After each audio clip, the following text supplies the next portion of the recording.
A real problem in West Australia with soil compaction, so it's really restricting yields. So I feel as if with good machinery it's something that a lot of farmers will be using more of. We've improved our crop with this bar by breaking through that compaction layer that's restricting yield, and that's giving us 15 to 30% increases in yields in the right seasons. And this year we had a perfect start for enabling us to do some deep tillage on our lighter soils, and they really took off. They were in early, they had warm weather, they grew really well. Unfortunately we've had a bit of a dry cell in the middle where those really good early crops have probably hayed off a little bit, but they're recovering well now. And certainly anything that was deep tilled kept going for a lot longer than stuff that wasn't, because it was able to sort of bust through that compaction layer and access more of the available moisture. Yeah, no, it's looking good.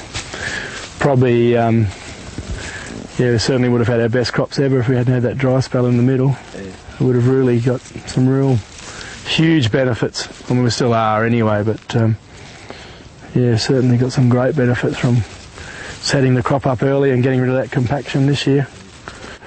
Fuel consumption obviously is fairly heavy when you go into a deep tillage situation, but by going into controlled traffic and not ripping where your subsequent wheel tracks are going, you're really minimising that extra fuel consumption from deep tillage. So if you can structure yourself into a controlled traffic type situation, then you can really not lose too much in using extra fuel because you've made the ground really soft and hard to run over.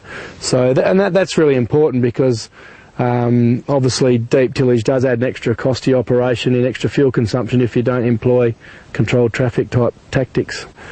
I've had good success over the years with the deep tillage. Unfortunately we don't always get enough moisture down at depth to be able to sort of deep till at depth, so it's an operation that is a little bit opportunistic, unfortunately. And that's what I like about the multi-farming system bar, is even if you haven't used it for a couple of years, it's just a matter of hooking onto it and going out in the paddock and you know it's going to perform for you. So it's really good in that respect. Very well built and rugged and handles tough conditions that you get when you're deep tilling. I mean, we haven't got all soils that there's gravel and rock and conglomerate and they get splashed around a fair bit, but still keeps going.